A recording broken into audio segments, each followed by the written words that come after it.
Welcome back to Joe Stunner Boxing. Conah Walker, if you go back to, let's go back a couple of years, February 2022, he lost his undefeated record, Conah Walker, to Samuel Antwi. He lost a 12-round decision.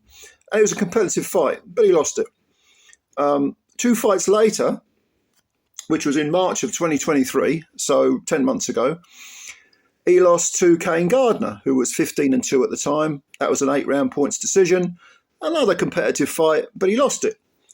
So at the age of 28, you could be forgiven for thinking, well, you know, Conah Walker is a sort of, at the time, a year ago, he was 27, you'd have thought, he's kind of a nearly man. You know, not a bad fighter, domestic level, but he ain't going to go anywhere, really.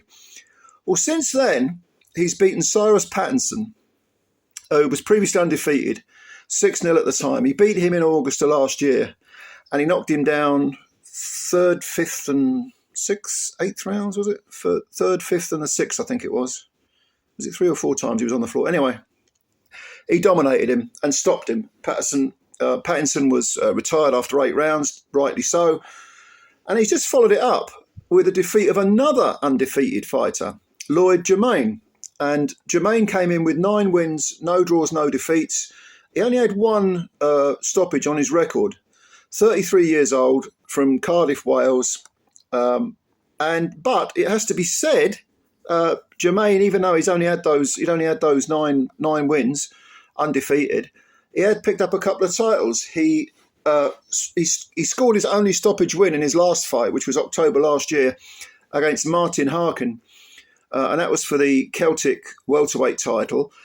And a couple of fights before that, he won the Welsh area title against another undefeated fighter, Jake Tinklin. And he won that on points. So he'd done some, he promised to be a real threat to Walker, who was coming off that really impressive win over Pattinson.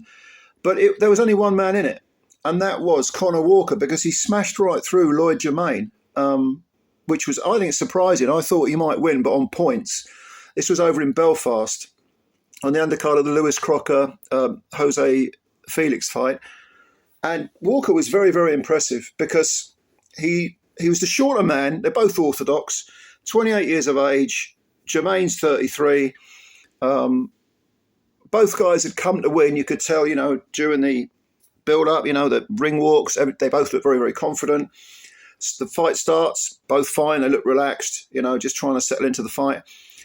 And Germain was kind of intelligently trying to keep his distance, use his reach, use his height, move a lot. He was using his feet an awful lot. Whereas Walker was creeping forward. Creeping's the wrong word, because he was actually coming forward quite fast. He was moving his feet quickly. And he does like a 1-2 Walker. He fires the jab. He's firing it to the body as well. He's the shorter man, so he was aiming for the solar plexus and the whole chest area. And then once he'd let that go, he was firing a lot of rights over the top. And Germain, from about the 2nd round, was having problems sort of trying to keep him off. He couldn't really get his rhythm going. He couldn't really keep him at bay. And it was kind of a little bit ominous, because this was a 10-rounder. And you thought, if, Germain's going to have to find his rhythm. He's going to have to use that jab more. There's going to have to be more purpose behind the jab. He wasn't firing enough jabs. When he did fire, they weren't particularly hard, and they weren't necessarily that accurate. You could see he kind of knew what to do, but he couldn't quite do it. He couldn't quite get it clicking. Whereas Walker could. Walker had really settled in quite quickly and was trundling forward and definitely putting some concerted effort on Germain. Well, I didn't think he would unravel so quickly, but in the 3rd round, Germain went down. He was down 3 times in that round, and the referee stopped it.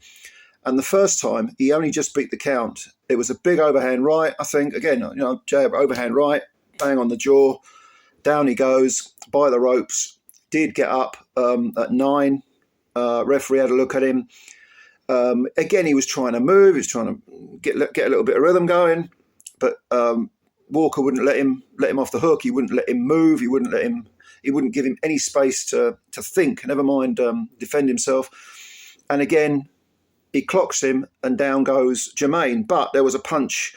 I think Germain was down, and he hit him on the floor. Now, the referee called it a count, but then went and spoke to Walker and said, mind your P's and Q's, because you can't do that sort of thing. You can't punch when when someone's on the floor, understandably so. Any more naughtiness and I'm going to take points. You risk a disqualification. And to be honest with you, the writing was on the wall. I mean, Germain, I can't even remember what punches put him over or which knockdown was which. The first one, I think, was a big combo. Like I say, a big combination finished by a big overhand right that clipped him. The second one, more of the same. It was on the opposite side of the ring. It was by the ropes again. So it shows you that Germain was being trapped on the ropes. And accumulation of punches, down went Germain. And the third one was, I think it was only about like a minute and a half into the round. The third knockdown, Germain was caught in a corner. Again, a big overhand right, clocks him. He sags, goes down, and the referee, Bob Williams, jumps in and stops the fight without a count. So a really good win for Conah Walker. Conah Walker's from Wolverhampton, which is, you wouldn't say was a hotbed for British boxing, but he's come along in leaps and bounds over the last year. And again, how often have we said this? You know, defeats don't define you. He lost two defeats, two competitive decisions, and he's clearly learned from them. And he's only 28. He can pick up the British title. He can maybe go to European honours.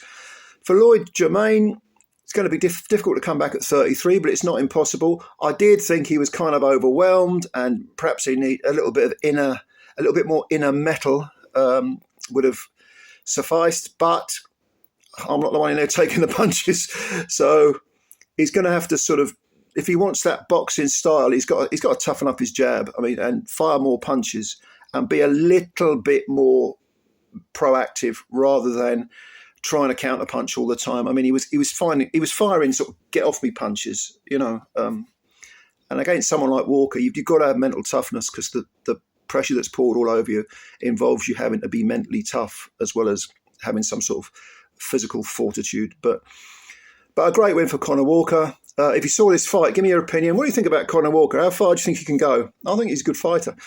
Comments below. Subscribe to the channel if you're new, and hit the like button if you don't mind. But subscribing to the channel and hitting that like button helps out a great deal. And please spread the word about Joe Stunner Boxing. I appreciate your time as always. I'll catch you later. Bye for now.